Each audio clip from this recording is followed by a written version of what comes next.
Hello everyone, आज हम शुरू करने जा रहे हैं एसएसबी लेक्चरशिप के जो एग्ज़ाम हुआ था उसका सेकंड पार्ट। हम ऑलरेडी पहला पार्ट कंप्लीट कर चुके हैं जहां पर हम 25 क्वेश्चंस को सॉल्व किए थे। आज हम उसी से फॉरवर्ड प्रोसीड करेंगे। सो पहले देख लेते हैं हम 25 तक पिछले वीडियो में। अगर आपने वो वीडियो नहीं देखा है तो आप जाकर चेक कर सकते हैं मेरे प्ले लिस्ट में, मेरे चैनल में। तो हमने वहाँ पे 1 से लेकर 25 तक कंप्लीट किया था। आज हम 26 से शुरू करेंगे। सो 26 हमें क्वेश्चन दे रहा है डेंस। शुरू करते हैं dense 26, question number 26। Dense surface covering by sphagnum over water bodies gives the appearance of soil. This is called. So sphagnum को जनरली जाना जाता है पीटमोस और बोगमोस के नाम से, लेकिन यहाँ पे पूछा है कि वाटर बॉडीज के ऊपर जो अपेयरेंस में होता है, सॉइल की तरह अपेयरेंस होता है, वहाँ पे उसको एक यूनिक सा नाम दिया गया है। वो है उसका क्वैकिंग बॉग। क्वैकिंग बॉग बोला जाता है। सो इसका 26 का आंसर होगा ए। सो 26 का आंसर हम देख लेते हैं, ये होगा ए। देन उसके बाद 27 में पूछा है मेरिस्टील is a part of protostele, सोलेनोस्टील, डिक्टियोस्टील, साइफोनोस्टील। सो हमें मालूम है प्रोटोस्टील हमारा प्रिमिटिव टाइप ऑफ स्टील है। सोलेनोस्टील और साइफोनोस्टील ये दोनों जो स्टील हैं ये बाद में later advance form of stele हैं। लेकिन जो डिक्टियोस्टील है वो सबसे एक्सट्रीम स्टील है, और डिक्टियोस्टील का एक पार्ट होता है मेरिस्टील। सो इसका आंसर होगा bit C. So bit C is the right answer. Meristele का meristele is a part of dictyostele. Then उसके बाद 27 का सी आंसर होगा। उसके बाद 28 देख लेते हैं। In the steel of pteridophytes, pteridophyte steel में क्या क्या होते हैं क्या नहीं होते उसको पढ़ते हैं। बीट ए में बोला है vessels are absent but companion cells are present. So generally vessels तो जिम्नोस्पर्म में एब्सेंट होते हैं, टेट्रोफाइट्स में एब्सेंट है, वेसल्स सिर्फ एंजियोस्पर्म में प्रेजेंट होते हैं। सो पहला vessels are absent but companion cells are present. Companion cells भी एंजियोस्पर्म में होते हैं और ये कम्प्लीटली एब्सेंट होते हैं टेरिडोफाइट्स में। उसके बाद B vessels are present, vessels नहीं होते हैं टेरिडोफाइट्स में। सो ये गलत हो गया, ए भी गलत, बी भी गलत। Companion cells are absent. तो वेसल्स और कंपानियन सेल्स दोनों के दोनों कैरेक्टरिस्टिक्स हैं एंजियोस्पर्म के दोनों प्रेजेंट नहीं होते टेरिडोफाइट्स और जिम्नोस्पर्म में। उसके जगह क्या प्रेजेंट होते हैं, ट्रैकिड्स और एल्बुमिनस सेल्स। उसके बाद देखते हैं both vessels and companion cells are present, नहीं ये भी गलत है। सो डी होगा हमारा answer, both vessels and companion cells are absent. So ये होगा हमारा राइट आंसर। फिर क्वेश्चन नंबर हम इसका डी आंसर होगा। सो 28 का होगा आंसर हमारा पास डी। देन उसके बाद 29 को चलते हैं। पूछा है trabeculae of Selaginella are modification of epidermis, endodermis, pericycle, cortex. ये भी बहुत ही इजी सा क्वेश्चन है कि अगर हम सिलाजिनल का डाइसेक्शन देखेंगे, उसका जो राइजोम का सेक्शन देखेंगे तो हमें इजीली दिख जाएगा जो सेंटर स्टील हो वो स्टील कम्प्लीटली फ्यूज नहीं होते हैं जो एपिडर्मिस कॉर्टेक्स वगैरह के साथ। वो एक बड़े बड़े गैप से, लैक्यूना जिसे बोलते हैं, एयर गैप से प्रेजेंट होते हैं। जैसे कि मान लीजिए ये रहा उसका आउटर एपिडर्मिस और ये अंदर का स्टील है। सो ये स्टील इसके कॉर्टेक्स के साथ बिल्कुल नहीं अटैच हुए रहते। ये तो सेल्स हो गए, ये तो सब सेल। इसके बाद इस तरह के पिलर लाइक सेल्स प्रेजेंट होते हैं, पिलर लाइक स्टील प्रेजेंट होते हैं जिसको हम ट्राबिकुली के नाम से जानते हैं। और ये सबसे बढ़िया एग्जांपल है किसका, एंडोडर्मिस का।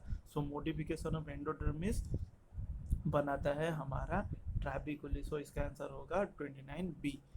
उसके बाद चलते हैं 30 में पूछा है आंथ्रोजोइड्स ऑफ इकोसिस्टम आर। ये आंथ्रोजोइड्स ऑफ इकोसिस्टम का आंथ्रोजोइड कैसा होता है, linear and biflagellate, spiral and biflagellate, linear and multiflagellate, spiral and multiflagellate. So इसका आंसर होगा, अगर आप लोगों ने इकोसिस्टम पढ़ा है तो वहाँ पे आपको एक शंख की तरह आपको एक उसका एंथ्रोजोइड दिखेंगे जो कि पूरा मल्टी सेलुलर्स होते हैं। सो ये स्पाइरली कोइल्ड होके एक शंख जैसा स्ट्रक्चर बनाता है, इस तरह का शंख के जैसा स्ट्रक्चर बनाते हैं जिसको हम स्पाइरली कॉइल्ड कहते हैं, शंख की तरह। और ये पूरा मल्टी सेलुलर होते हैं। सो इसका आंसर होगा स्पाइरल एंड मल्टीफ्लैजिलेट। उसके बाद सॉरी मैंने मल्टी सेलुलर कहा है लेकिन ये होगा मल्टीफ्लैजिलेट, बहुत सारे फ्लैजिला प्रेजेंट होते हैं। सो 30 का आंसर होगा डी। तो उसके बाद 31 देखते हैं, in case of rhizome of Marsilea the steel is. ये तो सबसे कॉमनेस्ट क्वेश्चन है और ये ज़्यादा इंपॉर्टेंट भी है, बार बार मैंने कई एग्जाम में देखा आ रहा है। सो इसका एक ही आंसर है, वो है एम्फीफ्लोइक साइफोनोस्टील। मार्सिलिया का एम्फीफ्लोइक साइफोनोस्टील होता है। उसके बाद पूछा है 32 को आते हैं। Which structure of horn is called frond. Frond young plant तो नहीं होता, गैमेटोफाइट तो बिल्कुल भी नहीं होता। रैचिस और स्पोर बियरिंग में लोगों को कंफ्यूज होता है। तो रैचिस क्या होता है ना, रैचिस एक डंडी होती है जिसमें वो लीफ आपका जो टेरिडोफाइट का लीफ अरेंज इस तरह से होते हैं। तो ये पूरा स्पोर बियरिंग लीफ जो होते हैं इन्हीं को ही पूरा स्ट्रक्चर को फ्रॉन्ड कहा जाता है। सो ये है हमारा फ्रॉन्ड। सो फ्रॉन्ड का मतलब है 32 का आंसर होगा स्पोर बियरिंग लीफ। राचिस इसको बोलते हैं, राचिस इसको बोलते हैं राचिस, और ये पूरे स्ट्रक्चर को बोलते हैं फ्रॉन्ड। ये हमें टेरिडोफाइट्स में दिखने को मिल जाता है। उसके बाद 32 के बाद हम चलते हैं 33 की ओर। What is true about Lycopodium gametophyte. Lycopodium gametophyte तीन तरह के लाइकोपोडियम गैमेटोफाइट होते हैं, एक क्लाबाटम, सरनम और तीसरा होता है फ्लेगमेरिया टाइप। तो उन्हीं के कैरेक्टरिस्टिक्स के ऊपर बात करते हैं। पूछा है it is heterothallic in all species, it is small and inconspicuous in L clavatum, सही है। हेट्रोथैलिक इन ऑल स्पेसीज, ये भी सही है। It is large and subterranean in L Saranam, ये भी सही है, बड़ा रहता है सरनम टाइप में। और डी में पूछा है, डी में बताया it is saprophytic and colourless in L phlegmaria. Phlegmaria तो ये गलत है। फ्लेगमेरिया में ये ग्रीन कलर का होता है और फोटोसिंथेटिक इन नेचर होता है, सैप्रोफाइटिक बिल्कुल भी नहीं होता। सो सॉरी मैंने गलत पढ़ दिया। ट्रू ट्रू बोला है तो ट्रू इज हमारा it is saprophytic and colourless in L phlegmaria, D यही होगा, क्योंकि यही एक जो टाइप का गैमेटोफाइट है जो कि सैप्रोफाइट होता है और कलरलेस होता है। ये दूसरे के ऊपर डिपेंड करता है, जैसे कि माइकोराइजा के ऊपर डिपेंड करता है ताकि वो अपना फूड रिक्वायरमेंट को फुलफिल कर सके। सो इसका आंसर होगा डी, ऑप्शन डी। उसके बाद चलते हैं 34 में। Turpentine oil is used in paint industry is obtained from। Turpentine oil use in paint industry is obtain from. हमें मालूम है टार्पिन ऑयल मिलाया जाता है पेंट को मोटा या गाढ़ा या पतला करने के लिए ताकि उसको इस्तेमाल किया जा सके। सो ये ऑयल किससे बनता है, साइकस स्पीसीज से नहीं बनता, जूनिपेरस से नहीं बनता, जेनेटम से भी नहीं बनता। सिर्फ एक ही स्पीसीज है जो कि रेजिनस डॉक्ट होता है जिसके पास, वो है हमारा पाइनस, इसी से वो ऑयल सिक्रीशन होता है। सो 34 का आंसर होगा बी।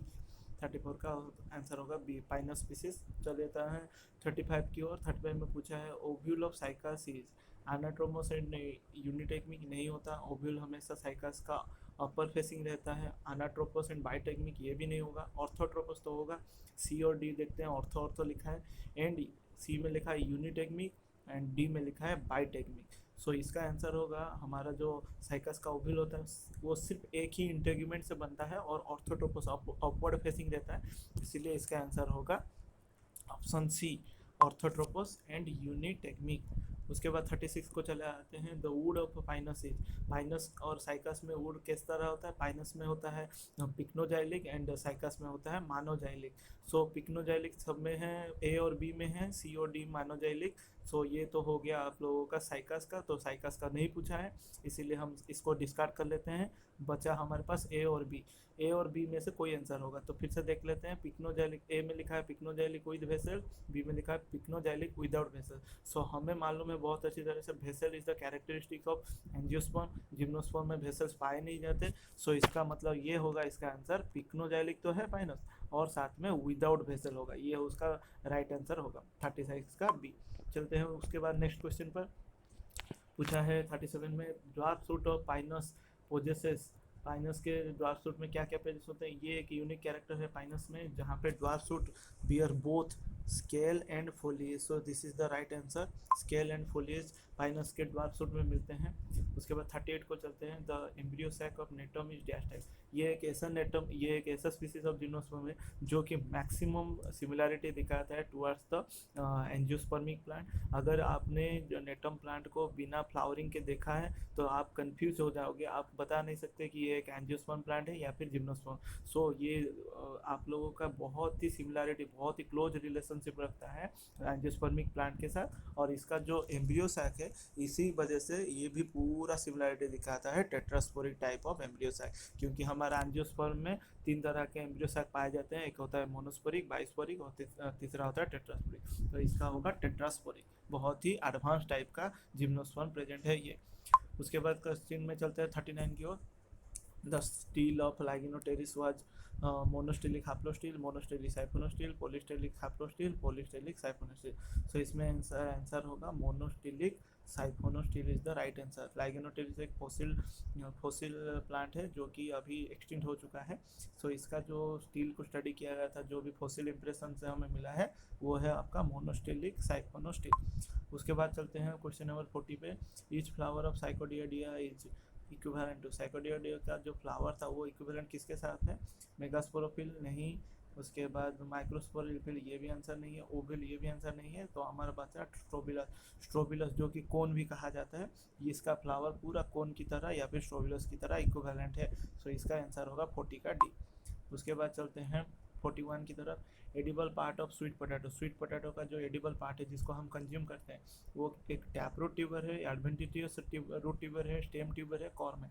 कॉर्म और स्टेम ट्यूबर ये दोनों मॉडिफिकेशन ऑफ स्टेम है। बचा हमारे पास टैप रूट ट्यूबर, ये बिल्कुल भी टैप रूट का ट्यूबर नहीं है। ये बचा है हमारा एडवेंटिटियस रूट ट्यूबर। तो इसका आंसर होगा हमारा एडवेंटिटियस रूट ट्यूबर। उसके बाद हम चलते हैं 42 की ओर। A dicotyledonous plant with parallel venation is found in. ये सिर्फ एक ही प्लांट है हमारा, वो है कालोफाइलम। यही एक प्लांट है जो कि राइट आंसर है 42 का। और कोई भी नहीं, ब्रायोफाइलम नहीं है, मायरियोफाइलम नहीं है, एपीफाइलम नहीं है। ब्रायोफाइलम तो एक हमारा जो थिक जेरोफाइटिक प्लांट जैसा हो गया, ये तो नहीं होगा। लेकिन हमारा जो कैलोफाइलम है, जो एक ही एक लौता प्लांट है जिसमें आप डाइकोटिलेडोनस प्लांट तो है लेकिन उसमें पैरेलल वेनेसन पाओगे। जैसे कि आप सबको मालूम है पैरेलल वेनेसन मोनोकोट का कैरेक्टरिस्टिक्स होता है। उसके बाद 43 में आते हैं। इनके सब कैलोट्रोपिस फाइलोटैक्सी इज। फाइलोटैक्सी का मतलब होता है अरेंजमेंट ऑफ लीफ एक्सिस में किस तरह से अरेंज हुआ रहता है। सो कैलोट्रोपिस में एक यूनिक सा चीज़ दिखता है, वो है उसका ऑपोजिट और डिक्यूजेट। यानी कि ये अगर वो एक्सिस हो गया, दोनों हमें सामने दिखेंगे इस तरह से लीफ, और दोनों हमारे तरफ लीफ होंगे, एक आगे और पीछे।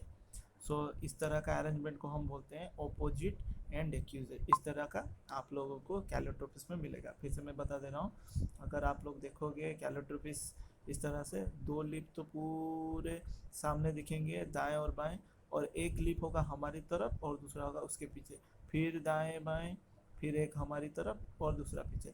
इस तरह के अरेंजमेंट ऑफ लीफ को बोला जाता है ऑपोजिट डिक्यूजेट। और ये पेक्युलर किसको है? कैलोट्रोपिस के फैमिली को और कैलोट्रोपिस को। फिर चला जाते हैं question number 44। Opening of the flowers in a cymose inflorescence is. So इसका आंसर तो पहले बात तो ऑप्शन में नहीं है, क्योंकि हमारा जो रेसिमोज इन्फ्लोरेसेंस है वो एक्रोपिटल होता है और साइमोज होता है बेसिपिटल। सो ऑप्शन यहाँ पे बेसिपिटल तक लिखा नहीं गया है, ए में रैंडम लिखा है नहीं है, बी में एक्रोपिटल, ये रेसिमोज का है। सेंट्रीपिटल और सेंट्रीफ्यूगल। सेंट्रीपिटल तो नहीं है, सेंट्रीपिटल मतलब सेंटर की ओर, सेंटर की ओर, और सेंट्रीफ्यूगल का मतलब बेटा सेंटर से बाहर। सो ये इसको यही ऑप्शन मुझे लग रहा है, बट मैं श्योर नहीं हूँ। अगर आपको मालूम है तो मुझे कमेंट बॉक्स में बताना। मुझे तो यही लग रहा है, क्योंकि बेसिपिटल में क्या होता है ना, ये रहा हमारा मेन एक्सिस, हमेशा फ्लावर में एंड करता है, उसके बाद उससे और एक एंड निकलता है, वो एक फ्लावर में एंड करता है, उसके बाद वहाँ से और एक ब्रांच निकलता है, वो भी एक फ्लावर से एंड करता है। सो हमेशा बेस में पहला फ्लावर फूटता है, इसीलिए इसको बेसिपिटल सक्सेशन अरेंजमेंट कहते हैं। तो इसका मुझे आंसर लग रहा है डी। आप मुझे कमेंट बॉक्स में बताना क्या होगा इसका आंसर। चलते हैं हमारे नेक्स्ट क्वेश्चन की ओर। 45 में पूछा है the characteristic fruit of family Poaceae. ये तो सबसे इजी क्वेश्चन है और इसका एक लौता आंसर है, वो है कैरियोप्सिस। क्योंकि सिप्सेला जो एस्ट्रेरासी फैमिली का है फ्रूट, सिलिकुआ हमारा ब्रासिकासी फैमिली जो कि फॉल्स सेप्टम पाया जाता है, लोमेंटम हमारा होता है जो बादाम वगैरह होते हैं, अराकिस हाइपोजिया उसमें पाया जाता है। सो इसका आंसर होगा बी, कैरियोप्सिस। उसके बाद 46 को चले आते हैं। An aspect of flower shown in floral formula but not in floral diagram. पूछा है कि कौन सा ऐसा एक कैरेक्टर या फिर एक ऐसा एस्पेक्ट है जो कि फ्लावर्स का, जो कि फ्लोरल फार्मूला में दिखाया जाता है, बताया जाता है, लेकिन फ्लोरल डायग्राम में नहीं। तो फ्लोरल फार्मूला में फ्लोरल सिमेट्री दिखाया जाता है, ऊपर नीचे कौन है वो सब दिखाया जाता है, हाल्बर्ट डिस्ट्रीब्यूशन ये सब दिखाया जाता है, तो फार्मूला में भी दिखाया जाता है। उसके बाद देखते हैं ब्रैक्ट एंड ब्रैक्टियोल, ये भी लिखा जाता है, bracteate, E B R, B R L, ये सब दिखाया जाता है, ब्रैक्टियोल ये सब दिखाया जाता है फ्लोरल फार्मूला में भी, फ्लोरल डायग्राम में भी। उसके बाद सी लिखा है cohesion of floral part. Floral part का जो भी कोहेसन वगैरह होता है, जैसे कि फॉर एग्जांपल हमारा अ, कौन सा टाइप का अटैचमेंट हुआ है, एपिपेटालस और एपिसेपलस, कुछ भी वो सब दिखाया जाता है, कोहेसन एडिशन वगैरह। लेकिन D position of ovary, D जो ऑप्शन दिया ओवरी पोजीशन, हम फ्लोरल फॉर्मूला में तो देखते हैं जी के नीचे एक लाइन होगा तो हमारा ये हो गया हाइपोगाइनस, या फिर जी के ऊपर होता है, या फिर जी के मीडियम में होता है, ये सब तो जानते हैं। लेकिन फ्लोरल डायग्राम में ओवरी का पोजीशन के बारे में कुछ भी नहीं दिखाया जाता। फ्लोरल डायग्राम में ओवरी का पोजीशन किस जगह पे होता है, वो मदर एक्सिस यहाँ पे रहा, कौन सा पोजीशन में ओवरी प्रेजेंट है वो नहीं दिखाया जाता। तो इसका आंसर होगा option D. Option D is the right answer. Position of ovary पूछा है, an aspect of flower shown in floral formula but not in floral diagram. Floral diagram में पोजीशन ऑफ ओवरी नहीं दिखाया जाता। फिर चलते हैं क्वेश्चन नंबर 47 में। डाइडाइनामस एंड्रीसियम इज फाउंड इन फैमिली, सिर्फ एक लौता फैमिली है जिसका नाम है लामियासी, और किसी भी फैमिली में डाइडाइनामस एंड्रीसियम नहीं दिखाया जाता। सो 47 का आंसर है ऑप्शन डी। फिर आते हैं 48। According to Hutchinson system of classification which group is more advanced in any one genus और फैमिली। सो इसका आंसर होगा क्लाइंबर।